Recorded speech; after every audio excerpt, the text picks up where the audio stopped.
என்ன பையன் சோகமா இருக்கான்? ஏன்டா சோகமா இருக்க? அதுவா, நான் எல்லாத்துக்கிட்டையும் நல்லா பேசணும்னு நினைக்கிறேன், போய் பேசவும் செய்கிறேன். ஆனா ஒரு 2ல இருந்து 3 வார்த்தை பேசினதுக்கு அப்புறம் அவங்க கிட்ட என்ன பேசுறதுன்னு எனக்கு தெரியல. இதாண்டா பிரச்சனை. அடா, இதுக்காடா சோகமா இருக்க? இதுக்கு என்கிட்ட ஒரு சூப்பர் சொல்யூஷன் இருக்கு. அந்த சொல்யூஷன் என்ன அப்படின்னு உங்களுக்கு தெரியணுமா? வாங்க வீடியோக்குள்ள போலாம்.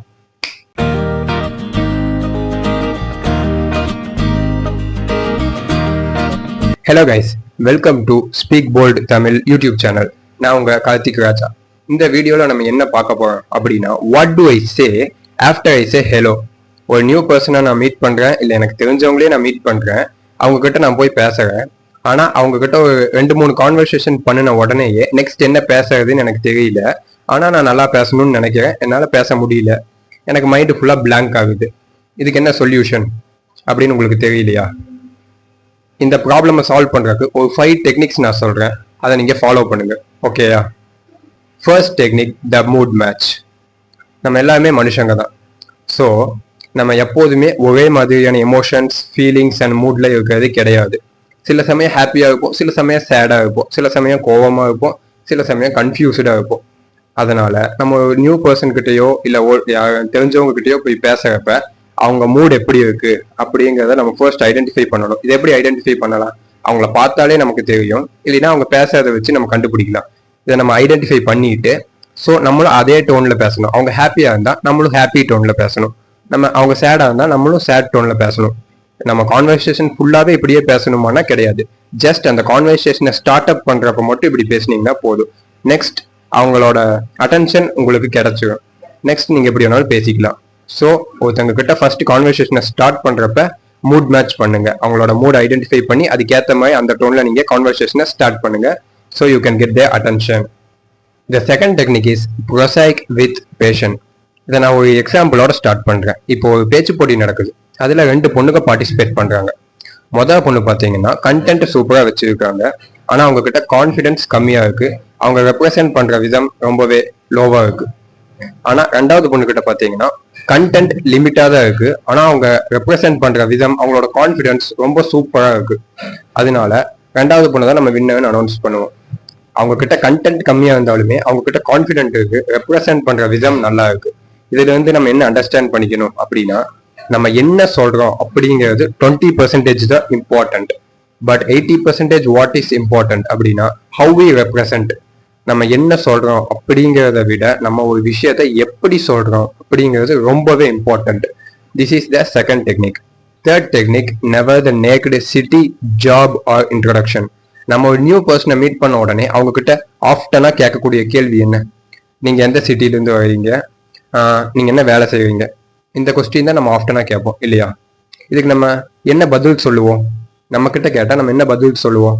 உங்களோட சிட்டி நேம் என்ன, அதை மட்டும் சொல்லுவோம். என்ன வேலைக்கு போறீங்களோ அதை மட்டும் சொல்லுவோம். ஸோ கான்வர்சேஷனை 1 வேர்ட் ஆன்சர் கொடுத்து நீங்க ஸ்டாப் பண்றீங்க. ஆனா இதுவே நீங்க உங்களோட சிட்டி நேம் சொல்லி திருநெல்வேலி அப்படின்னா, திருநெல்வேலியில அல்வா ஃபேமஸ்பா அப்படின்னு நான் சொல்லலாம். ஸோ அல்வாவை பத்தி அவங்க ஏதாச்சும் பேச ஆரம்பிப்பாங்க. இப்போ என்னோட ஜாப் வந்து டாக்டர்னா, இப்போதான் நான் இப்படி ஒரு காம்ப்ளிகேஷனான ஆப்ரேஷன் பண்ணேன் அப்படின்னா, ஓ இதுல இவ்வளவு காம்ப்ளிகேஷன்ஸ் இருக்கா அப்படின்னு ஏதோ ஒன்று, காம்ப்ளிகேஷன்ஸ் தான் பேசணும்னு கிடையாது, அதை பத்தி ஏதோ ஒன்று டீட்டெயில்டா பேசலாம். Next, introduction. இப்போ நீங்க 2 பேர்த்த இன்ட்ரடியூஸ் பண்றீங்க அப்படின்னா அவங்களோட நேம் மட்டும் சொல்லி இன்ட்ரடியூஸ் பண்ணாதீங்க. இப்ப விராட், ஷாருக்னு 2 பேர் இருக்காங்க. இப்ப விராட் கிட்ட நான் ஷாருக் எப்படி இன்ட்ரடியூஸ் பண்ணலாம்? Virat, this is Shahrukh. Shahrukh, this is Virat. இப்படி இன்ட்ரோடக்ஷன் பண்ணா அது நல்லா இருக்குமா? அவங்க எப்படி கம்யூனிகேட் பண்ணிப்பாங்க? கண்டிப்பா அவங்களால கம்யூனிகேட்டே பண்ண முடியாது.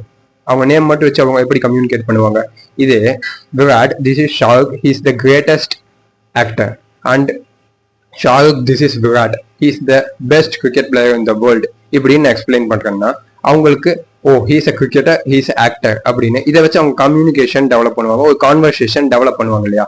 ஸோ எப்பயாச்சும் நீங்க யாரையாச்சும் இன்ட்ரடியூஸ் பண்ணீங்கன்னா அவங்களோட நேம்ஸை மட்டும் வச்சு இன்ட்ரடியூஸ் பண்ணாம அடிஷ்னலா ஒரு ஸ்டேட்மெண்ட்டை, அவங்கள பத்தி பெஸ்டான ஸ்டேட்மெண்ட் சொல்லுங்க.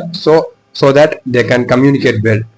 So the fourth technique is the latest news. Don't leave home without it. நம்ம எப்போதுமே அப்டேட்டா, லேட்டஸ்டா என்னென்ன நாட்டில் நடக்குது அப்படின்னு நம்ம அப்டேட்டா இருந்தோம்னா நம்ம எங்க போனாலும் ஒரு கான்வர்சேஷனை சூப்பராக டெவலப் பண்ண முடியும். உங்க மைண்ட் பிளாங்காவே இருந்தாலும் நீங்கள் நியூஸ் பார்த்து இருந்தீங்கன்னா அந்த நியூஸ்ல வந்து நல்ல கான்வர்சேஷன் டெவலப் பண்ண முடியும். உங்க கான்வர்சேஷன்ல வர எம்டி ஸ்பேஸை இந்த லேட்டஸ்ட் நியூஸ் வச்சு உங்களால ஃபில் பண்ண முடியும்.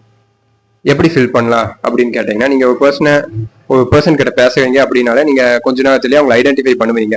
அவங்க எந்த மாதிரி பர்சன் அப்படின்னு அவங்கள ஐடென்டிஃபை பண்ணிட்ட உடனே இப்போ அவங்களுக்கு ஸ்போர்ட்ஸ் பிடிக்குது அப்படின்னா நீங்க ஆப்வியஸா எதை பத்தி பேசலாம், ஸ்போர்ட்ஸ் நியூஸ் பத்தி பேசலாம். இந்தியா ஒன் த T20 வேர்ல்டு கப் எஸ்டர்டே அப்படின்னு நியூஸ் படிக்கிறீங்க.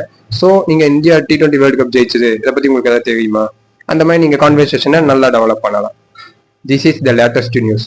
இந்த லேட்டஸ்ட் நியூஸ் வந்து உங்க கம்யூனிகேஷன்ஸ்க்கு மட்டும் இல்லாம உங்க நாலேஜுக்குமே ரொம்பவே இம்பார்ட்டன்ட். ஸோ எப்போதுமே அப்டேட்டா இருங்க, லேட்டஸ்ட் நியூஸை அப்டேட் பண்ணிக்கிட்டே இருங்க. உங்களுக்கு the fifth technique and the most effective technique is parroting. ஒரு கிளி பேசி கேள்விப்பட்டிருக்கீங்களா, ஒரு கிளி பேசி கேட்டிருக்கீங்களா? அந்த கிளி எப்படி பேசுது, அதான் எதுவும் யோசிச்சு பேசாது. நம்ம என்ன பேசுறோமோ அதை அப்படியே ரிப்பீட் பண்ணும் இல்லையா? This is parroting. இந்த டெக்னிக்கை தான் நம்மளும் ஃபாலோ பண்ண போறோம். ஒரு எக்ஸாம்பிள் சொல்றேன் கேளுங்க. இப்போ நான் ஒரு பர்சன் கிட்ட பேசிட்டு இருக்கேன். அவங்க வந்து ஒரு ஸ்கூல் பையனை பார்த்துட்டு, ஓ ஸ்கூல்லேயே படிச்சிருக்கலாம், ஸ்கூல் லைஃப் செமையா இருந்துச்சுப்பா அப்படின்னு சொல்றாங்க. நீங்க இதுக்கு ஆன்சர் என்ன சொல்லலாம்? ஆமா அப்படின்னு சொல்லி ஒன் வேர்ட்ல முடிச்சிடலாம். அப்படி இல்லை கான்வர்சேஷன் பில்ட் பண்ணணும் அப்படின்னு நினைச்சீங்கன்னா, ஓ ஸ்கூல் லைஃப், அவங்க ஸ்கூல் லைஃப் பத்தி சொல்லுங்களேன் அப்படின்னு கேட்கலாம். அவங்க ஸ்கூல் லைஃப்பை பத்தி அவங்க சொல்லுவாங்க. எப்படி சொல்லுவாங்க? என்னோட 10th லைஃப்லாம் மறக்கவே முடியாதுங்க அப்படின்னு சொல்லுவாங்க. உங்க 10th லைஃப்ல அப்படி என்னங்க மெமரிஸ் அப்படின்னு நீங்க கேட்கலாம். ஸோ இந்த மாதிரி அவங்க என்ன பேசுறாங்களோ அதுல இருந்து நீங்க சில கேள்வி கேட்கறது தான் parroting. அதை அப்படியே ரிப்பீட் பண்றது தான் parroting. This is the most effective technique. இந்த டெக்னிக்கை நானுமே ரீசெண்டாக ஃபாலோ பண்ணியிருக்கேன். It is the most useful technique. I am going to summarize these 5 techniques. First technique, the mood match. நம்ம ஆப்போசிட்ல இருக்க பர்சன் எந்த மைண்ட் செட்ல இருக்காங்க, ஹாப்பியா இருக்காங்களா, சேடா இருக்காங்களா, இதை ஐடென்டிஃபை பண்ணி அதுக்கேற்ற மாதிரி பேசுறது தான் mood match. Next, prosaic with passion. நம்ம என்ன சொல்றோம் அப்படிங்கிறத விட ஒரு விஷயத்த நம்ம எப்படி சொல்றோம் அதுதான் important. That is the second technique. Third technique, நம்ம ஒரு சிட்டியை பத்தியோ ஜாபை பத்தியோ இல்ல ஒருத்தவங்களை இன்ட்ரடியூஸ் பண்றப்பயோ ஒன் வேர்ட் ஆன்சர் கொடுத்து அந்த கான்வர்சேஷனை ஸ்டாப் பண்ணாம அது கூட ஒரு எக்ஸ்ட்ரா சென்டென்ஸ் பேசினோம்னா அதுல இருந்து அவங்க கான்வர்சேஷனை பில்டப் பண்ண ரொம்பவே ஹெல்ப்பா இருக்கும். Fourth technique, latest news. நம்ம ஒரு கான்வர்சேஷன்ல என்ன பேசுறதுன்னு தெரியல அப்படின்னா இந்த லேட்டஸ்ட் நியூஸ் அப்டேட்டை வச்சு நம்ம அந்த எம்டி ஸ்பேசஸை ஈஸியா ஃபில் பண்ண முடியும். Fifth technique, parroting. ஒரு கிளி எப்படி நம்ம பேசுறதை ரிப்பீட் பண்ணுதோ அந்த மாதிரி நீங்க பிளாங்கா இருக்கிறப்ப ஆப்போசிட் பர்சன் என்ன பேசுறாங்க அப்படிங்கிறத நல்லா லிசன் பண்ணி அதுல இருந்து சில கேள்வி கேட்டீங்கன்னாலே it is enough to build a good conversation and it is the most important and effective technique. Don't forget. இன்னொரு முக்கியமான விஷயத்த நான் உங்ககிட்ட ஷேர் பண்ணணும்னு ஆசைப்படுறேன். எல்லாரும் நம்ம கிட்ட நல்லா பேசணும், நம்ம எல்லாத்துக்கிட்டே நல்லா பேசணும் அப்படின்னா நம்ம வளவலன்னு பேசணும் அப்படிங்கிற அவசியமே இல்லை. அடுத்தவங்க என்ன பேசுறாங்க அப்படிங்கிறத நம்ம காது கொடுத்து கேட்டாலே போதும். ஒரு நல்ல கான்வர்சேஷன் டெவலப் பண்றதுக்கு நம்ம பேசிக்கிட்டே இருக்கணும் அப்படின்னு அவசியம் கிடையாது. அடுத்தவங்க என்ன பேசுறாங்க அப்படிங்கிறத நம்ம நல்லா லிசன் பண்ணாலே போதும். நம்ம பேசுறத ஒருத்தவங்க நல்லா கேட்கறாங்க அப்படின்னு அவங்களுக்கு தெரிஞ்சா அவங்க எக்ஸைட் ஆகி இன்னும் நல்லா பேச ஆரம்பிப்பாங்க. ஸோ நீங்க ஃபர்ஸ்ட் நல்லா ஸ்பீக்கர் ஆகணும் அப்படின்னு ட்ரை பண்றதுக்கு முன்னாடி நல்லா லிசனர் ஆகுங்க. So listening is most important in conversation. ஓகேயா? ஏங்க இவன் சொல்றது உண்மைதான் போல. எப்படின்னா இவன் செகண்ட் டெக்னிக் சொன்னானே, கண்டென்ட் லிமிட்டாக இருக்கு ஆனாலும் ரெப்ரசன்ட்டு கான்ஃபிடென்ட்டு இதெல்லாம் வச்சு நம்மளால சமாளிக்க முடியல. இவனே அதை வச்சு தான் சமாளிக்கிறேன். அப்போ இந்த 5 டெக்னிக்கு ஒர்க் அவுட் ஆகும்னு எனக்கு தோணுதுங்க. ஸோ இதை நம்ம ட்ரை பண்ணி பார்த்துக்க வேண்டியது தான். அதுக்கு முன்னாடி மறக்காமல் இந்த வீடியோ பிடிச்சிருந்தா இதை லைக் பண்ணிவிட்டு சப்ஸ்கிரைப் பண்ணினா சப்ஸ்கிரைப் பண்ணுங்கள். அடுத்த வீடியோவுக்கு கண்டிப்பாக வந்து. டேய் இப்போ என்னடா சொன்னேன்? அதுவா? ஒன்றும் இல்லையே.